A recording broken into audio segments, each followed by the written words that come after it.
Dear student, you are most welcome to our educational channel mechanical Pandit और मैं आपके प्यारे पांडे सर।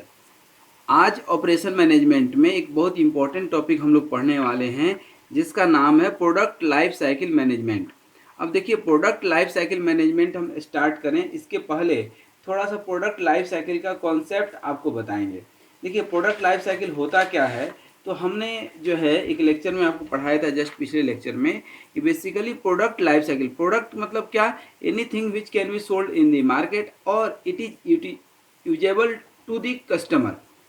आपके हमारे कंफर्ट के लिए जो भी चीज़ काम आता है दैट इज कॉल्ड प्रोडक्ट।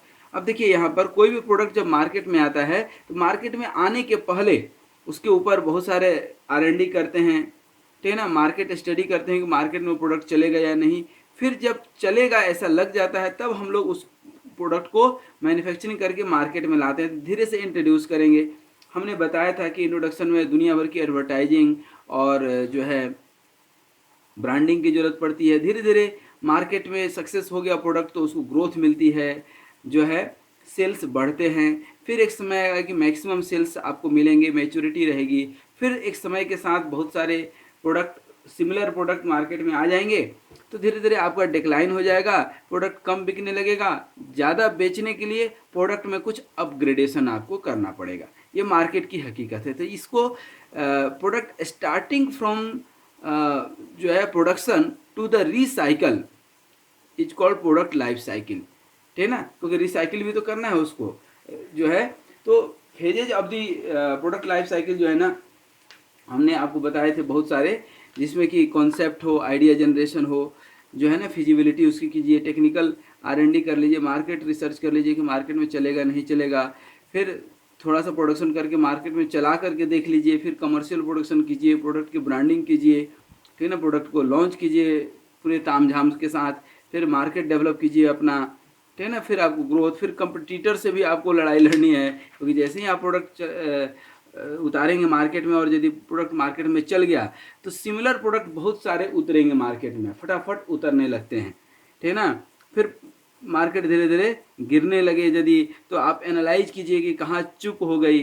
फिर उसको सेल्स एंड सर्विस जो है प्रोवाइड कीजिए प्रोडक्ट को। फिर रिसाइकलिंग, रीसेल वैल्यू जिसको बोलते हैं वह दीजिए। तो ये सब प्रोडक्ट लाइफ साइकिल की जो है फेजेज हैं।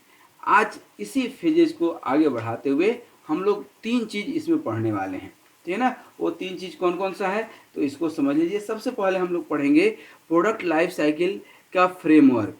क्या पढ़ेंगे? फ्रेमवर्क पढ़ने वाले हैं। फ्रेमवर्क के बाद हम लोग पढ़ेंगे, ठीक है ना, इसकी product life cycle management key benefits क्या है, ठीक है ना, क्यों हम पढ़ रहे हैं। और तीसरा और इम्पॉर्टेंट कि जो भी प्रोडक्ट है उसकी यूजफुल लाइफ क्या है। यूजफुल लाइफ सब दिन नहीं रहती है, ठीक है ना। फॉर एग्जांपल कोई बाइक खरीदे, ठीक है ना, तो उसकी लाइफ तो बोलते हैं 15 साल, लेकिन एक्चुअल में क्या हो, 5 साल के बाद जो है वह मज़ा नहीं देती है जो नया में देती है। हर चीज़ की एक वो रहता है ना, लाइफ रहता है, ठीक है ना। जैसे इंसान का भी लाइफ रहता है। जवानी का जो स्टेज होता है 20 to 40 ईयर्स, तो वो मज़ा आपको 45 में, थोड़ी बुढ़ारी में फलाहारी करने का कोई मतलब थोड़ी निकलता है। फलाहारी तब करो जब जो है उम्र हो, ठीक है ना। तो anyway, come to our point, तो अपने पॉइंट पर आ जाए। तो ये आपको फ्रेमवर्क बताएंगे, बेनिफिट्स बताएंगे और यूजफुल लाइफ बताने वाले हैं। तो आइए दोस्तों, अब शुरू करते हैं किससे? फ्रेमवर्क से, ठीक है ना। अभी सबसे पहले हम आपको बताएंगे क्या? फ्रेमवर्क। तो basically product life cycle management is a framework that integrates the different facets, ठीक है ना। फैसेट्स मतलब पहलू जिसको बोलते हैं, फैसेट्स एक्टिविटी और प्रोडक्ट लाइफ साइकिल को वो इंटीग्रेट करता है। इंटीग्रेशन पढ़े होंगे ना, मतलब सम, सबको जोड़ देता है, ठीक है ना, सबको वह जोड़ देगा, ठीक है ना। अब प्रोडक्ट है क्या, तो किसी भी ऑर्गेनाइजेशन को चलाने के लिए, ठीक है ना, जैसे कॉलेज मान लीजिए चलता है, आप किसी कॉलेज में पढ़ते हैं, इंडस्ट्री में काम करते, तो प्रोडक्ट है तभी वो एग्जिस्टेंस है। कॉलेज में बच्चे हैं तो बच्चे इटसेल्फ क्या है, एक प्रोडक्ट है। आता है, कुछ सीखता है, फिर नौकरी पाता है, ठीक है ना। किसी कॉलेज से बच्चे निकले और नौकरी लगे ही नहीं तो कॉलेज चलेगा क्या? नहीं चलेगा, मतलब प्रोडक्ट नहीं, वो वेस्ट प्रोड्यूस कर रहा है, ठीक है ना। तो अपने को प्रोडक्ट प्रोड्यूस करना है, और जहाँ प्रोडक्ट खूब ज़्यादा होता है, प्रोडक्ट की लाइफ साइकिल ज़्यादा होती है, वहाँ पर वेल्थ जनरेशन होता है, ठीक है। वेल्थ जनरेशन जो है ना प्रोडक्ट लाइफ साइकिल मैनेजमेंट से ही वेल्थ जनरेशन होता है, क्योंकि ज़्यादा प्रोडक्ट बिकेगा, ज़्यादा सबको फ़ायदा है ना, दुकानदार से लेकर के ब्रांडिंग करने वाले, एडवर्टाइज करने वाले, सबको फ़ायदा है, तो वेल्थ जनरेट होता है, ठीक है ना। और इन सब के बीच में मतलब starting from the concept generation, market में लाने के पहले कॉन्सेप्ट आप जनरेट करते हैं कि ये प्रोडक्ट हमें बनाना है, वहाँ से ले करके रिसाइकिल तक के बीच का जो इन्फॉर्मेशन होता है, ठीक है ना, उसको इंटीग्रेट करने का काम करता है product life cycle management framework, ठीक है ना। सारी इन्फॉर्मेशन को क्या कर देता है, वह इंटीग्रेट करेगा, ठीक है ना, क्या कर देता है, इंटीग्रेट करेगा, किसको, इन्फॉर्मेशन को। तो अब आपसे कोई पूछता है कि व्हाट इज दी PLM, तो PLM is basically the integration of all the information between concept generation to recycle. You can also say a creation of timely communication among all entities and personnel of an organization who are responsible for a product. For example, industry है, ठीक है ना, R&D वाला है, उससे बात करनी पड़ेगी, मैन्युफैक्चरिंग वाला है, फिर पेंटिंग वाला है, फिर उसकी पैकेजिंग वाला है, ठीक है ना, पैकेजिंग वाला है, जो है ना, दुकानदार है, मार्केट है, कस्टमर है, सबसे इंटीग्रेशन, सबका इन्फॉर्मेशन एक जगह आ जाए, ठीक है ना। चाहे वो फिजिकल हो, इंटेलेक्चुअल हो, एक दूसरे के बीच में टेक्निकल कम्युनिकेशन हो, ह्यूमन रिसोर्सेस हो, ठीक है ना। इसमें PLM फ्रेमवर्क में क्या क्या आएगा ये भी आप थोड़ा सा देख लीजिए।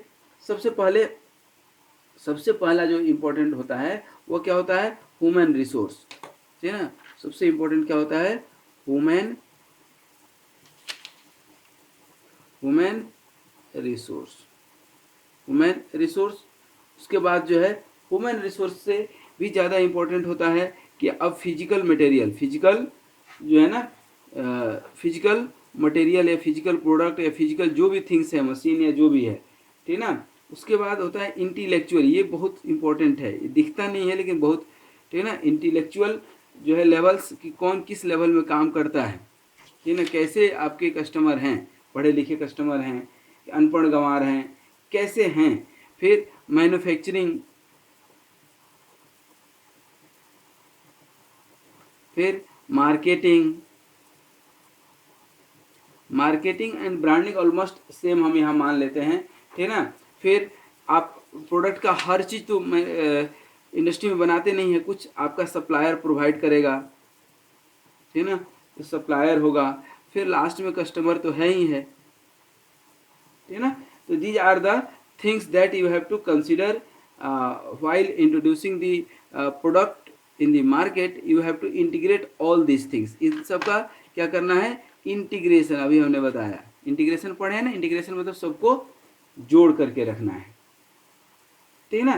तो बेसिकली जो PLM होता है आपका प्रोडक्ट लाइफ साइकिल मैनेजमेंट होता है, ये करता क्या है, ये एनालाइज करता है पूरे सिचुएशन को, इन सब को एनालाइज करेगा, ठीक है ना, डिजाइन करेगा प्रोडक्ट का या प्रोसेस का, ठीक है ना, कि कैसा प्रोडक्ट बनेगा, किस तरह से बनेगा, कौन कौन से मशीन लगेंगी, ठीक है ना।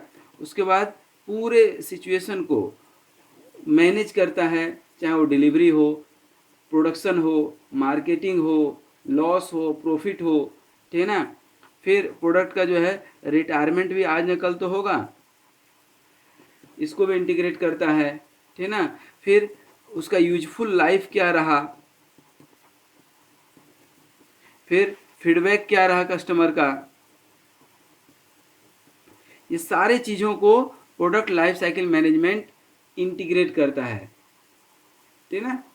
दैट मीन्स अब आजकल तो डिजिटल दुनिया हो चुकी है, तो सब चीज़ मोबाइल पर और कंप्यूटर पे उपलब्ध है, ठीक है ना।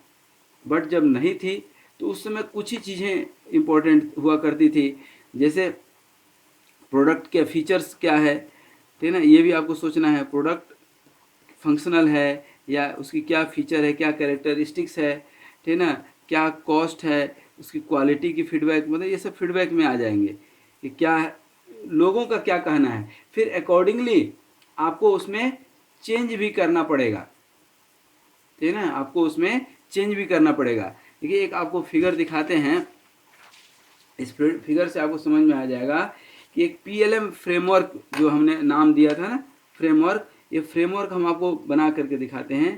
पीएलएम फ्रेमवर्क से हम आपको फिगर से समझाते हैं। पीएलएम फ्रेमवर्क, ठीक है ना, या फ्रेमवर्क, ये पीएलएम फ्रेमवर्क। और इसके पहले आपको बताते हैं कि framework of the business without PM, framework of business without PLM. पहले इसको समझिए, तब आपको और ज़्यादा समझ में आएगा। पहले तो क्या था कि सबसे पहले आप क्या करते हैं, प्रोडक्ट की मैन्युफैक्चरिंग। क्या ये क्या हो गया, मैन्युफैक्चरिंग। हम शॉर्ट में लिख रहे हैं, आप शॉर्ट में मत लिख दीजिएगा, ठीक है ना। तो मैन्युफैक्चरिंग के लिए, ठीक है ना, मैन्युफैक्चरिंग के लिए आपको कई सारी चीज़ें चाहिए। क्या, एक तो सप्लायर, सप्लायर मैन्युफैक्चरिंग में कुछ पहुंचाएगा, सामान देगा, ठीक है ना। फिर इंजीनियरिंग में मतलब उसकी डिजाइन होगी, प्रोसेस डिफाइन होगा कि किस प्रोसेस से बनेगा, कौन कौन से लोग बनाएंगे, उसके लिए क्या चाहिए आपके पास, ह्यूमन रिसोर्स चाहिए, ह्यूमन रिसोर्स चाहिए, ठीक है ना। और ये इंजीनियरिंग के लिए भी ह्यूमन रिसोर्स चाहिए। और अल्टीमेटली जब मैन्युफैक्चरिंग हो जाएगा तो हम लोग पहुंचते हैं कहाँ, कस्टमर पे। और कस्टमर से दोनों साइड से चाहिए, इधर से भी चाहिए और इधर से, मैन्युफैक्चरिंग का प्रोडक्ट जाएगा, लेकिन क्या होगा, कस्टमर का फीडबैक भी जरूरी है। फीडबैक यहाँ भी जरूरी है, डिजाइन में, प्रोसेस में, सभी जगह जरूरी है, ठीक है। अब जब ये पीएलएम नहीं था, लोग नहीं समझते थे, तब ये सिचुएशन था। क्या क्या इन्वॉल्व था, supplier, engineering, human resource, customer. अब आज के डेट में क्या है, इसको भी जरा समझे। मैन्युफैक्चरिंग तो है ही, मैन्युफैक्चरिंग तो 100 साल पहले भी था, आज भी है, 100 साल के बाद भी रहेगा। और कस्टमर का फीडबैक भी रहेगा, कस्टमर का फीडबैक आज भी है, और आज तो और ज़्यादा है कस्टमर का फीडबैक, ठीक ना। लेकिन अब जो है, और कस्टमर और ये ह्यूमन रिसोर्स भी है।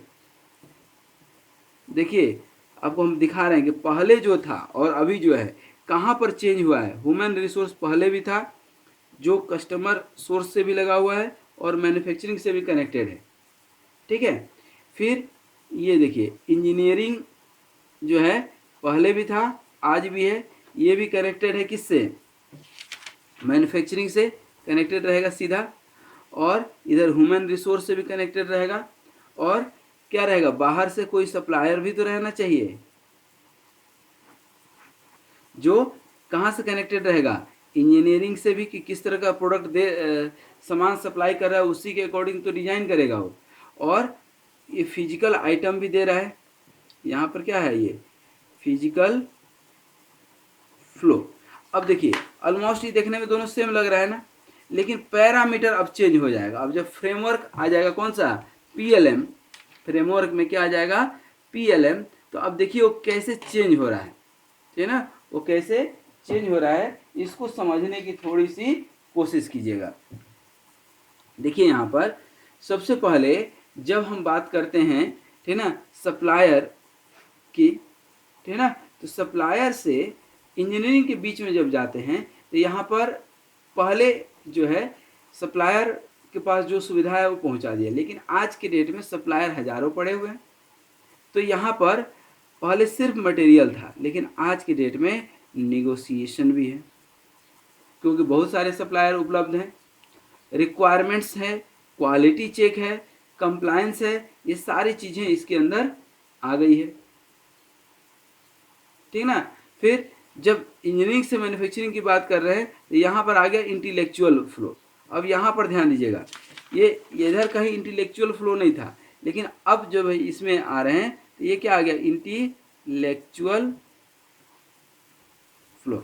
जब यहाँ इंटेलेक्चुअल फ्लो की बात करते हैं, ठीक ना, तो यहाँ पर क्या आ जाएगा, बिल ऑफ मटेरियल बनता है, ठीक ना, टूलिंग होती है, प्रोडक्ट की टेस्टिंग होती है, प्रोडक्ट टेस्ट करते हैं, ठीक ना, एमआरपी होता है, मैन्युफैक्चरिंग रिसोर्स प्लानिंग है, एमआरपी मैक्सिमम रिटेल प्राइस नहीं है, ठीक ना। और भी बिजनेस स्ट्रेटेजी यहाँ डिसाइड करते हैं। जब यहाँ की बात करते हैं, ठीक है ना, इंजीनियरिंग और ह्यूमन रिसोर्स के बीच में, इसमें भी ठीक है ना कि जो है प्लानिंग बहुत इम्पोर्टेंट है, ठीक है ना, planning for service and production दोनों यहाँ पर हो जाता है। डिफरेंट स्ट्रेटेजी बनाते हैं आप यहाँ पर। और सबसे बड़ी इम्पोर्टेंट क्या होती है, आजकल वेब पर, इंटरनेट पर बहुत सारे काम इसके हो जाते हैं, ठीक है ना। जब यहाँ पर आते हैं मैन्युफैक्चरिंग और ह्यूमन रिसोर्स के बीच में, तो यहाँ भी जो है प्रोडक्ट कब बेचना है ये डिसाइड होता है, ठीक है ना। क्या प्रोडक्ट में कुछ अपडेट करते रहना है समय के साथ, ठीक है ना। यहाँ पर फीडबैक इंटरनल एम्प्लॉय से भी लेते हैं, नेट से भी जो है, इंटरनेट से भी फीडबैक अपन लेते हैं। यदि यहाँ की बात करेंगे कस्टमर फीडबैक की, ये सबसे इम्पोर्टेंट है। Customer feedback is because customer is the king of the market, ठीक है ना। तो कस्टमर से अपडेट लेते रहिए, ठीक है ना। प्रोडक्ट की फीडबैक तो लेंगे ही लेंगे, क्योंकि हमने फीडबैक तो यहाँ लिखा ही है, फीडबैक, ठीक है ना। और डिजाइन रिलेटेड जो है, डिजाइन टू ऑर्डर, प्रोडक्ट की कोई खास फीडबैक है at the level of design, तो डिजाइन में कुछ चेंजेस कराते हैं। तो these are the product life cycle management framework actually. कि अब क्या है कि डिजिटल मैन्युफैक्चरिंग आ गई है, टेक्नोलॉजी बहुत ज़्यादा इंट्रोड्यूस हो चुका है, ठीक है ना। तो जो पीएलएम फ्रेमवर्क है वो एक इंटरप्राइज के अंदर काम करता है। जैसे ये प्रोवाइड करेगा वर्चुअल वर्क स्पेस, देगा आपको काम करने के लिए। एक सिंगल से लेकर के मल्टीपल प्लेटफॉर्म पे आप काम कर सकते हैं। इंटरनेट के थ्रू सब एक दूसरे से जुड़े हुए हैं, और इंट्रानेट और इंटरनेट दोनों हो सकता है। प्रोडक्ट की फीचर, कॉस्ट, मटेरियल, ठीक है ना, ये सब एक दूसरे से कम्युनिकेट कर सकते हैं, ठीक है ना। Reason being that the PLM framework integrate all those things, ठीक है ना। फिर प्रेसीजन, एक्यूरेसी जिसकी बात करते हैं, ठीक है ना, कुछ अपग्रेडेशन है, ठीक है ना, कुछ मॉडिफिकेशन है, कुछ सिक्योरिटी प्रोटोकॉल्स है, ठीक है। तो ये सारी चीज़ें इस स्टेज में आ जाती हैं। तो पहले जब पीएलएम नहीं था तो एक सिंपल प्रोसेस लगता था, सिंप्लीफाइड डिजाइन था। लेकिन जैसे ही जैसे इंटरनेट की जो है डेवलपमेंट हुआ, तो चीज़ें जो है क्या होते गई, बढ़ते गई, और समय के साथ ये और बढ़ते ही जानी है, ठीक है। इस समय के साथ और आगे हम लोग निकलते जाएंगे, ठीक है। तो अब ये जो है पीएलएम फ्रेमवर्क के बाद जो है, अब हम लोग थोड़ा सा आगे बढ़ते हैं। पीएलएम के बेनिफिट्स क्या हैं, बेनिफिट्स ऑफ पीएलएम। तो पीएलएम के बेनिफिट्स क्या हैं प्रोडक्ट लाइफ साइकिल मैनेजमेंट के दोस्तों। तो इसके जो है बेनिफिट्स हैं, जो सबसे पहला बेनिफिट्स है वह है जो है प्रोडक्ट लाइफ साइकिल मैनेजमेंट का कंपनी के लिए जो पहला है कि रिपीटेबिलिटी। रिपीटेबिलिटी क्या होता है कि पहले जैसे एक लाइन खींचे थे ना, तो अब लाइन मिटाना है तो कैसे मिटाएंगे, बड़ा मुश्किल होता था। लेकिन अब कंप्यूटराइज्ड है ना, डिलीट मार दो, 1 सेकंड का काम है, फिर फ्रेश बना लो, ठीक है ना। तो दैट मीन्स रिपीटेबिलिटी जो है बहुत कम हो गया है, ठीक है ना। प्रोडक्ट खराब होने के चांसेस बहुत कम है, क्योंकि कंप्यूटराइज्ड ही पहले उसकी इतनी ज़्यादा एनालिसिस कर ली जाती है कि फाइनल प्रोडक्ट में कोई दिक्कत आती नहीं है। तो बेसिकली इंटेलेक्चुअल प्रॉपर्टी, जो स्किल्ड वर्कर हैं, वो एक बहुत बड़े एसेट है कंपनी के लिए, and they enforce the standardise work. Standard products जो है हम लोग यहाँ पर यूज करते हैं, ठीक है ना। स्टैंडर्ड प्रोडक्ट यूज करने का मतलब ये होता है कि एक ही प्रोडक्ट में आइटम जो है, जैसे नट बोल्ट है तो स्टैंडर्ड वो कहीं भी मिल जाएगा, कहीं भी यूज हो जाएगा, ठीक है ना, और मल्टीपल तरीके से यूज हो जाएगा, ठीक है ना। और वर्क मेथड भी जो है स्टैंडर्ड है। वर्क मेथड स्टैंडर्ड से कहने का मतलब ये है कि यदि सामान हमारा ख़राब हो गया तो कोई भी सिंपल मैकेनिक या कोई भी, ऐसा नहीं कि उस पर्टिकुलर प्रोडक्ट के लिए कोई पर्टिकुलर मैकेनिक ही चाहिए, ऐसा नहीं होता है। तो इसी को हम लोग रिपीटेबिलिटी कॉन्सेप्ट बोलते हैं, ठीक है ना। उसी तरह से दूसरा होता है प्रोडक्ट क्वालिटी, PLM से प्रोडक्ट की क्वालिटी भी इम्प्रूव हो जाती है। प्रोडक्ट की क्वालिटी क्या होती है? इम्प्रूव हो जाती है। अब कैसे इम्प्रूव हो जाती है? क्योंकि आप कंपटीशन में हैं, मार्केट में जो है कहाँ क्या आ रहा है पूरे मार्केट का घर बैठे एनालाइज कर सकते हैं, मतलब इंजीनियर कर सकता है। और from the inception to recycle सब चीज़ कहाँ पर है? इंटरनेट पर एक जगह अवेलेबल है, ठीक है ना। तो you can adhere to standard product, ठीक है ना। आप देख सकते हैं कि मार्केट में क्या चल रहा है, किस लेवल पर जो है दिक्कत आ रही है। तो henceforth you can improve the quality at all level, ठीक है ना। तीसरा जो सबसे इम्पोर्टेंट है, रिड्यूस्ड लीड टाइम।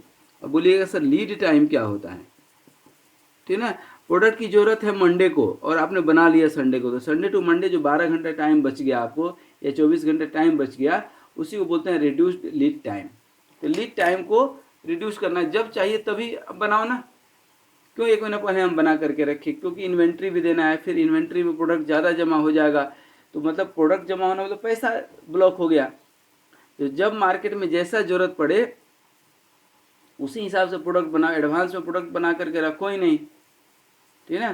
तो इस तरह से जैसे कस्टमर का ऑर्डर आया तुरंत जो है, चूँकि फिजिबिलिटी रहेगी और प्रोडक्ट आपके कंप्यूटर पे बना हुआ है, सिर्फ उसको फिजिकल प्रोडक्ट बनाना है, तो फिजिकली उसको, चूँकि ऑटोमेशन है, मॉड्यूलर प्रोडक्ट आजकल बन रहे हैं, ठीक है ना, स्टैंडर्ड प्रोडक्ट हैं, आपके पास स्किल्ड लेबर हैं, तो इमीडिएट आप कमांड देंगे और प्रोडक्ट बन करके आ जाएगा। तो henceforth you can reduce the time, as soon as the demand increases you can manage all these things. आप उसको भी मैनेज कर सकते हैं बहुत हद तक, ठीक है ना। प्रोडक्ट की कॉस्ट भी आपकी रिड्यूस्ड हो जाती है, प्रोडक्ट कॉस्ट रिड्यूस हो जाता है, ठीक है ना। उसके बाद प्रोडक्ट की स्टैंडर्डाइजेशन, जो बार बार स्टैंडर्ड की बात कर रहे हैं ना, प्रोडक्ट की जो है स्टैंडर्डाइजेशन जो है, मतलब प्रोडक्ट आपका धीरे धीरे स्टैंडर्ड होने जाता है, बोलते हैं ना वो स्टैंडर्ड प्रोडक्ट है, ठीक है ना। प्रोडक्ट स्टैंडर्डाइजेशन होता है और एक लास्ट में जो है डाइजेशन, और एक लास्ट में सिंप्लीफिकेशन, प्रोडक्ट सिंप्लीफिकेशन, क्योंकि आजकल कॉम्प्लेक्स प्रोडक्ट नहीं चलते हैं। जितना प्रोडक्ट सिंप्लीफाई होगा, सिंपल टू यूज होगा, सिंपल टू मैन्युफैक्चर होगा, लोग उसी को लाइक करेंगे, ठीक है ना। तो ये प्रोडक्ट लाइफ साइकिल मैनेजमेंट के कुछ जो है ना। अच्छा, सिंप्लीफिकेशन में भी आप देखेंगे ना, तो एक आता है टर्म इसी के अंदर, सिंप्लीफाइड डिजाइन प्रोसेस। क्या बोलते हैं इसको? सिंप्लीफिकेशन के अंदर, इसको 2 मिनट बता देते हैं। Simplified design process. अब ये सिंप्लीफाइड डिजाइन प्रोसेस क्या होता है? तो जो डिजाइन ऑपरेशन होता है ना, कुछ 2 तरह के इंफॉर्मेशन होते हैं, देखिए ध्यान दीजिएगा। स्पेसिफिक इंफॉर्मेशन रिगार्डिंग प्रोडक्ट, जिसको डिस्क्लोज नहीं करते हैं, कॉन्फिडेंशियल होता है स्पेसिफिक इंफॉर्मेशन, और कुछ होता है general information about the product, general information. ये जनरल इंफॉर्मेशन और ये दोनों ही काम में आते हैं, कहाँ पर? ऑपरेशन में। कौन से ऑपरेशन? डिजाइन ऑपरेशन में, ऑपरेशन में। और इससे जो आउटकम निकलेगा, आउटकम, तो ये आउटकम जो है बेसिकली आउटकम को हम इवेल्युएट करते हैं कि जो हमारा आउटपुट मिला वो कैसा है, ठीक है ना, इवेल्युएट करते हैं। और इवेल्युएटर में 2 चीज़ है, आउटकम में, इवेल्युएशन में यदि आप पास कर गए तो फिर हम लोग नेक्स्ट स्टेप में चले जाते हैं, और नहीं यहाँ से फीडबैक लूप लगा देते हैं, ठीक है ना। यहाँ से क्या लगा देंगे, इसको लिख भी लीजिए, फीडबैक लूप, ठीक है ना। तो फीडबैक लूप यदि आपने नो कर दिया, मतलब इधर से कोई फीडबैक नहीं मिल रहा है, ठीक है ना, तो इवेल्युएशन में सही हो गया आउटकम, इसकी संभावना बढ़ जाती है। यहाँ से कुछ फीडबैक, मतलब देखिए दोनों चीज़ है, इवेल्युएट किए, अब यहाँ से इवेल्युएशन में कुछ कमी बेसी है, ठीक है, तो हम यहाँ से फीडबैक दे देंगे किसको? ये स्पेसिफिक इन्फॉर्मेशन हो गया। फिर उस प्रोडक्ट में कुछ मैनिपुलेशन हो गया, यदि आप फीडबैक नहीं दिए तो प्रोडक्ट वही का वही मार्केट में चले गया, तो आपका रेपुटेशन खराब करेगा। तो इट इज़ बेटर कि इवेलुएट कीजिए आउटकम को, आउटपुट को, और तब उसको जो है फीडबैक आप दीजिए। आ रही बात समझ में? ठीक है ना? दैट मीन्स कि each design process can be considered as a sequence of process, ठीक है ना, जिसमें कि आइडेंटिफिकेशन ऑफ जो है नीड या प्रोसेस है, प्रोडक्ट की नीड कीजिए, फिर अल्टरनेटिव अरेंजमेंट, ठीक है ना, अल्टरनेट ऑप्शन उसकी तलाशी है, अल्टरनेटिव देखिए, evaluate all alternative system and selecting best of them, बहुत सारे अल्टरनेटिव आपको मिलेंगे, कहीं पहुंचना है तो अनेकानेक रास्ते मिलेंगे, लेकिन कौन सा रास्ता सही है that you have to optimise, you have to evaluate, you have to find, ठीक है ना। फिर हम लोग क्या करते हैं, एक मैथमेटिकल मॉडल बनाते हैं, मैथमेटिकल मॉडल बनाते हैं, ठीक है ना। फिर स्पेसिफाई करते हैं हम लोग, ठीक है ना, स्पेसिफाई करते हैं, और यही स्पेसिफाई, ठीक है ना, जो है मटेरियल का हो या प्रोसेस का हो, for the purpose of either manufacturing या for the purpose of marketing, दोनों चीज़ के लिए आप कर सकते हैं और करते ही हैं, ठीक है ना। तो स्पेसिफिकेशन जरूरी है, और ये जब सब कुछ करते हैं तब प्रोडक्ट को हम लोग बोलते हैं सिंप्लीफाइड डिजाइन, ठीक है ना।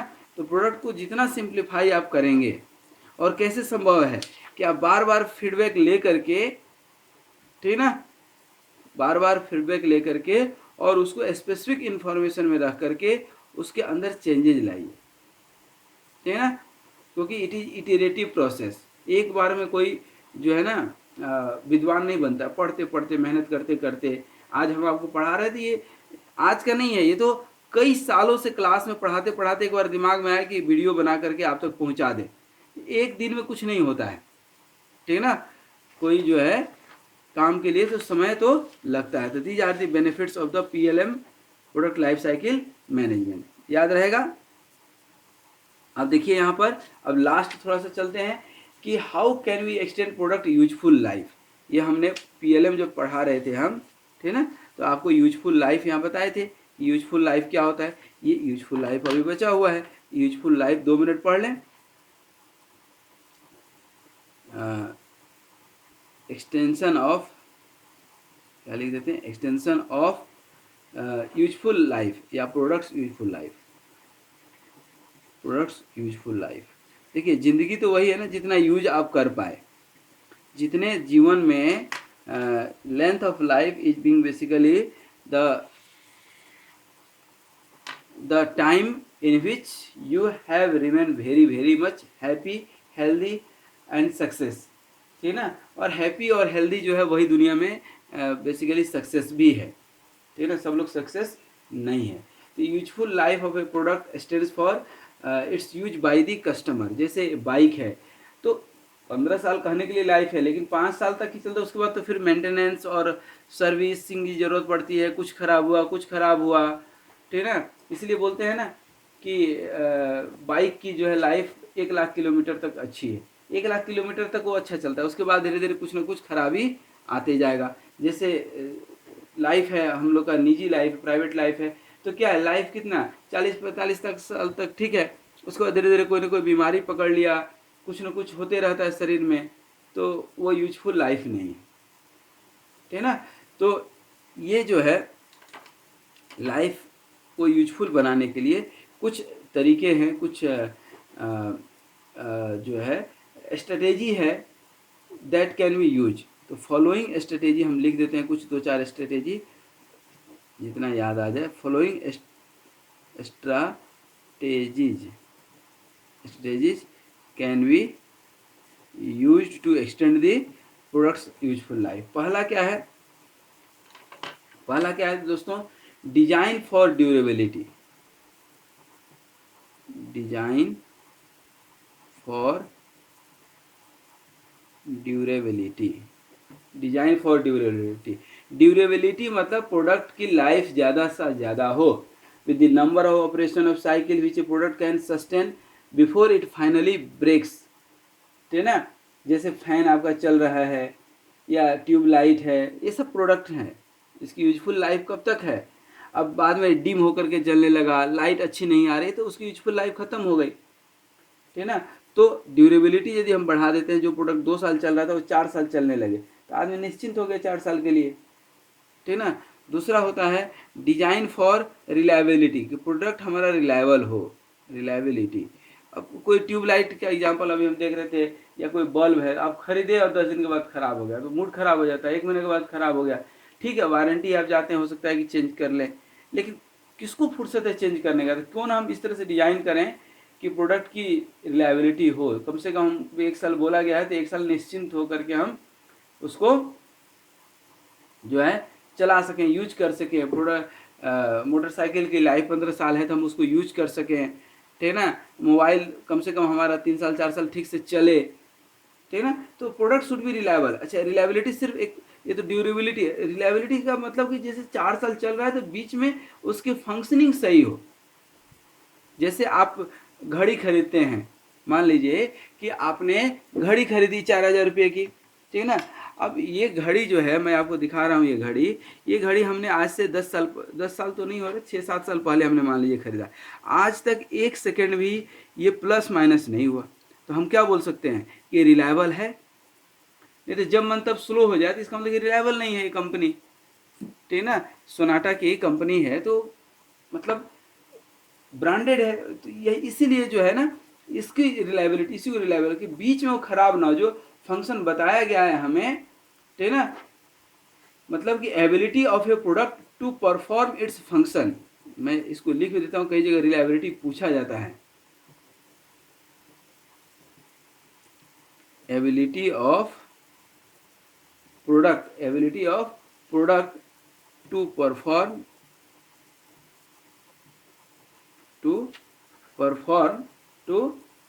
perform its function as specified। जितना कहा गया है, जितना उसके स्पेसिफिकेशन में, जितना कागज में है, उतना दिन तक कम से कम वो सही चले, बाद में तो फिर देखा जाएगा, ठीक है। तीसरा क्या है, एडेप्टेबल डिजाइन, ठीक है ना। बोलिएगा सर एडेप्टेबल डिजाइन क्या होता है, देखिए बताते हैं। एडेप्टेबल डिजाइन, एडेप्टेबल डिजाइन क्या होता है बेसिकली, कि design should be such that it can be changed during the various stages of its life cycle, ठीक है ना। मॉडुलर डिजाइन, जैसे हम लोग को याद है, आप लोग को भी शायद याद होगा कि पहले घर में एक स्विच खराब होता था ना, तो पूरे बोर्ड को चेंज करना पड़ता था। आजकल ऐसा नहीं है, मॉडुलर। अब मॉडुलर किचन का नाम सुने होंगे, तो वो सब एडेप्टेबल डिजाइन के अंदर आते हैं, ठीक है ना। मतलब खराब होगा तो कोई एक खराब होगा, उसके चलते पूरा सामान बदलने की जरूरत नहीं है। पर्टिकुलर कील आप चेंज कर दीजिए, पर्टिकुलर कब्जा चेंज कर दीजिए, पर्टिकुलर स्विच चेंज कर दीजिए, ठीक है ना। जैसे मोबाइल में कुछ खराब हुआ तो उसको ले जाएगा, तो ऐसा नहीं कि पूरा मोबाइल ही, जैसे चाइनीज प्रोडक्ट है, खराब हुआ तो हुआ, चला तो चांद तक, नहीं चला तो शाम तक वाली हाल है। तो जो है एडेप्टेबल डिजाइन का मतलब होता है कि उस पर्टिकुलर प्रोडक्ट को जो है ना हटा करके उसके किसी पार्ट को हम रिपेयर कर पाएँ। और इसीलिए जो है नेक्स्ट आता है डिजाइन फॉर रिपेयर। रिपेयरेबल है कि नहीं, डिजाइन फॉर रिपेयर। तो बुद्धिमान लोग जो है चाइनीज सामान इसीलिए नहीं खरीदते हैं कि वो रिपेयर होने लायक रहता नहीं है, खराब हुआ तो अब फेंक दो, कहानी खत्म। लेकिन इंडियन जो आइटम होता है, इंडियन जो प्रोडक्ट्स होते हैं, प्राय वो रिपेयरेबल होते हैं। आप उसकी रिपेयरिंग करा सकते हो, मार्केट में लोग बैठे हुए हैं, उसको रिपेयर कर देते हैं, चालू कर देते हैं, ठीक है ना। फिर डिजाइन फॉर मैन्युफैक्चरिंग। अब देखो, आप कंप्यूटर पर डिजाइन तो कर लेते हो, अच्छी बात है। बहुत सारे बच्चे जो है ना कंप्यूटर पर कुछ से कुछ बना लेते हैं, अच्छी बात है, बना लेते हो, लेकिन क्या रियल में वो जो है, देखो कंप्यूटर पे खाना बना लेना और गैस चूल्हा पे खाना बनाना, दोनों में अंतर है। तो वही चीज़ यहाँ भी है, design for manufacturing. The component of the product which are worn out can be restore to new like condition to attain specific performance, ठीक है ना। कि कुछ मैन्युफैक्चरिंग डिफेक्ट भी आ जाता है तो उसको हम सुधार कर पाएँ, ठीक है ना। ऐसा नहीं कि खराब हुआ तो उसको फेंक दो, फिर वही कहानी, वही चाइनीज प्रोडक्ट वाली की बात आ रही है, ठीक है ना। Design for recycle. अब रिसाइकिल का मतलब हमारे यहाँ लोग समझते हैं रीसेल, ठीक है ना, या उसको आप बोल सकते हैं रीयूज, या आप बोल सकते हैं उसको डिजाइन फॉर डिस्पोज। अब देखिए तीनों में थोड़ा सा समझिएगा। रिसाइकिल मतलब उसको फिर से हम नया बना सकें, ठीक है ना। उसका लाइफ खत्म हो गया, उसको डिसअसेंबली किए और फिर से उसमें कुछ चेंजेस करके एक नया आइटम कुछ बना दिए, या उसी में कुछ चेंज करके उसको कुछ और यूज कर लिए। जैसे क्या बता सकते हैं आपको, जैसे कार है, तो कार आप शहर में चलाए, जितना चलाए चलाए, फिर अब थोड़ा सा पुराना हो गया तो गांव वाले चला लेते हैं, उसमें जो है सामान ढोने के काम कर लीजिए, ठीक ना। आप कोई एक शर्ट खरीदे, अच्छा जब तक पहने तो पहने, नहीं तो उसको झाड़ पोछा में काम ले लीजिए। तो वो भी एक रीयूज का जो है एग्जाम्पल है, ठीक है ना। That means you can use that product in another use, ठीक है ना। और डिस्पोजेबिलिटी मतलब जो आपका प्रोडक्ट खराब हो गया, ठीक है ना, उसका लाइफ पूरा हो गया, तो उसके बाद जब आप उसको डिसमेंटल करते हैं, फेंकते हैं, तो वो जो है इको फ्रेंडली होना चाहिए। ऐसा नहीं कि इन्वायरमेंट को नुकसान पहुंचा दे, या वो डिस्पोज ही ना हो, पानी में घुले ही नहीं, वो सेफ ना हो, उसको हम कचरा में फेंके तो, या आग में जला दें, या ऐसा, तो वो नुकसान न कर दे। तो उसमें लिखा हो कि ये प्रोडक्ट जब खराब हो जाए तो क्या कीजिए। आप बैटरी कभी निकालेंगे तो उसमें देता है कि जब खराब हो जाए तो आप इसको कहाँ फेंकिए, ठीक है ना। हरा कचरा के लिए हरा डस्टबिन, लाल कचरा लाल डस्टबिन, सूखा कचरा के लिए, इस तरह से अलग अलग जो देते हैं ना। तो उसी तरह प्रोडक्ट में भी होना चाहिए। कोई इलेक्ट्रॉनिक प्रोडक्ट है, आप कचरे के डब्बा में देखेंगे अलग से छोटा सा डब्बा बना होता है, इलेक्ट्रॉनिक कचरा उस पर लिखा रहता है, ई कचरा, ठीक है ना। तो उसका मतलब क्या है ई कचरा का? तो ई कचरा का वहाँ मतलब सिर्फ इतना सा है, ई कचरा का मतलब सिर्फ इतना सा है कि जो है आपका सिंपल कचरा में फेंक देंगे या उसको जला देंगे तो इन्वायरमेंट को बहुत ज़्यादा नुकसान कर देगा। हो सकता है कि मोबाइल की बैटरी फट जाए, मोबाइल कोई आपको ख़राब हो गया, आप फेंक दे, सिंपल नहीं फेंकना चाहिए। इलेक्ट्रॉनिक कचरा जैसे हॉस्पिटल वाले यूज करते हैं, ठीक है ना, तो उसको इंसुलेशन बोलते हैं। उसका जो बैंडेज, रुई, ऑपरेशन वगैरह का कोई सामान होता है, उसको इंसुलेशन जला देते हैं, पूरी तरह से जला करके, और 800 डिग्री सेल्सियस पर उसको जला देते हैं।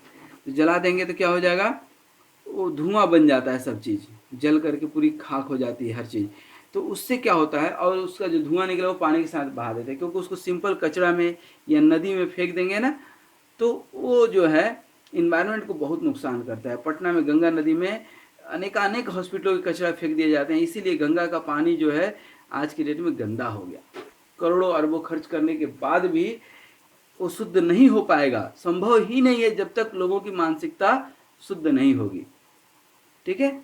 तो नदियाँ गंदा इसलिए नहीं है कि समय खराब है, इसलिए कि लोग खराब हो गए। लोग जैसे थोड़े रह गए हैं। दुनिया का सबसे खतरनाक कोई जीव है पृथ्वी पर तो वह तो इंसान ही तो है। लेकिन एनीवे, आइए हम इंसानों की शिकायत नहीं कर रहे हैं, हम तो अपने प्रोडक्ट की बात कर रहे हैं कि आज हम लोग बहुत कुछ पढ़ लिए, और इन बहुत कुछ में आज जो है अब समय आ गया है कि इनको एक बार हम ब्रीफ कर दें। तो आइए, आज हम पढ़े थे प्रोडक्ट लाइफ साइकिल मैनेजमेंट। इसका हम बताए थे कि फ्रेमवर्क पढ़ेंगे, बेनिफिट पढ़ेंगे और इसके यूजफुल लाइफ को देखेंगे, ठीक है ना। फिर हमने बताया कि फ्रेमवर्क जो है पूरे जितने कॉन्सेप्ट हैं, कॉन्सेप्ट जनरेशन से लेकर के रिसाइकिल तक, जितने भी लाइफ साइकिल हैं फेजेज के प्रोडक्ट के, जहाँ से आइडिया आया और वहाँ से लेकर प्रोडक्ट बनने से लेकर के रिसाइकिल तक, रीसेल तक, कचरा में फेंकने तक, जो भी प्रोसेस है वो सब क्या है, और ये लाइफ साइकिल मैंने बताए ही थे, ठीक है ना। इसको दिमाग में रखिए क्योंकि एग्जाम में पूछता है, ठीक है। और ये हमने बताया था कि ह्यूमन रिसोर्स हो, फिजिकल मटेरियल हो, इंटेलेक्चुअल प्रॉपर्टी हो, मैन्युफैक्चरिंग हो, मार्केटिंग हो, सप्लायर हो, कस्टमर हो, ठीक है ना, ये सब इंटीग्रेट कर देता है। इसके अलावा पीएलएम क्या करता है, प्रोडक्ट को एनालाइज करता है, डिजाइन करता है, मैनेज करता है, मैन्युफैक्चरिंग करता है, रिटायरमेंट को देखता है, यूजफुल लाइफ डिसाइड करता है, फीडबैक लेता है कस्टमर से, प्रोडक्ट के फीचर्स को चेंज करता है, कॉस्ट डिसाइड करता है, क्वालिटी मेंटेन करता है। ये सारा काम किसका है, पीएलएम फ्रेमवर्क का, ठीक है ना। पीएलएम फ्रेमवर्क में पहले हमने बताया था कि पहले बड़ा सिंपल था, लेकिन अब डिजिटल दुनिया है, मोबाइल की दुनिया है, एप्लीकेशन की दुनिया है, इंटरनेट की दुनिया है। तो ये सारे जो सप्लायर हैं, ठीक है ना, इंजीनियरिंग जो है पर्सन है, ह्यूमन रिसोर्स है, लेबर से लेकर के इंजीनियर तक, कस्टमर है, ठीक है ना, ये सबको इंटीग्रेट किए हैं। सबका इंटीग्रेशन, सबका इंफॉर्मेशन एक जगह अवेलेबल हो जाता है, ठीक है ना। अब पूछिएगा कि पीएलएम के बेनिफिट्स क्या है, तो रिपीटेबिलिटी, प्रोडक्ट क्वालिटी इंप्रूव हो जाता है, रिपीटेबिलिटी रिड्यूस हो जाती है, ठीक है ना, लीड टाइम रिड्यूस हो जाता है, साइकिल टाइम रिड्यूस हो जाता है, प्रोडक्ट का कॉस्ट रिड्यूस हो जाता है, क्वालिटी इंप्रूव हो जाता है, प्रोडक्ट स्टैंडर्ड हो जाता है, सिंप्लीफिकेशन अर्थात सिंप्लीफाइड डिजाइन प्रोसेस अर्थात सिंपल हो जाता है। जितना आप जो है सस्ते रहेंगे ना, जितने आप सिंपल रहेंगे ना, सादा सबका दादा बोलते हैं ना, तो उतना ही सिंप्लीफिकेशन। अब ये सिंप्लीफाइड डिजाइन प्रोसेस का पूरा कॉन्सेप्ट बताए थे, ठीक है ना। और जाते जाते हमने आपको बताया कि कोई भी प्रोडक्ट के यूजफुल लाइफ अर्थात उसकी लाइफ को हम कैसे इन्हांस कर देते हैं, तो ड्यूरेबिलिटी बढ़ाइए कि ज़्यादा लंबे समय तक चले, और चले तो अच्छे से चले, रिलायबल, बीच में धोखा दे करके न चले। हालांकि धोखा सबसे ज़्यादा इंसान इंसान को देता है, जानवर एक दूसरे को धोखा नहीं देते हैं, लेकिन इंसान तो धोखा देने के लिए ही बना रहता है, ठीक है ना। तो थोड़ा बच के रहिएगा, ठीक है ना। तो एनीवे इंसान अच्छा जीव है, परमात्मा का उपहार है इंसानियत। देखिए रिलायबिलिटी, ठीक है ना, तो ability of product to perform its function as specified in the paper, जो भी आपको बताया गया है। एडेप्टेबल डिजाइन, एडेप्टेबल डिजाइन मतलब समय के साथ उसमें कुछ परिवर्तन अपन कर पाएँ, ठीक है ना। इसको हमने बहुत डिटेल में बताया था एडेप्टेबल डिजाइन का। जैसे मॉड्यूलर किचन है, तो वो भी एक एग्जांपल है एडेप्टेबल डिजाइन का। डिजाइन फॉर रिपेयर, कोई भी रिपेयर कर ले, सिंपल से सिंपल मैकेनिक है जो भी है। जैसे मारुति की कार इंडिया में सबसे ज़्यादा क्यों बिकती है,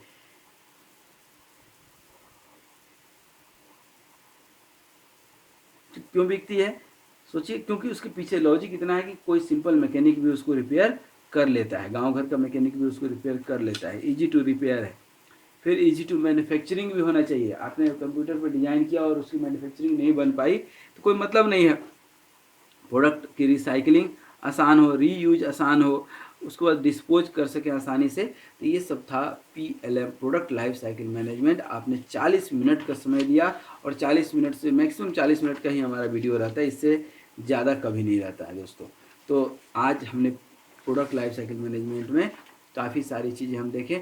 उम्मीद करते हैं कि ये सारी चीज़ें आपको समझ में आई होंगी, और इन वीडियोज़ को कभी भी आप दो चीज़ शेयर और नहीं किए हैं तो इसको मत भूलिएगा। Thank you very much, wish you all the best, be happy, be healthy and keep smiling, wish you all the best.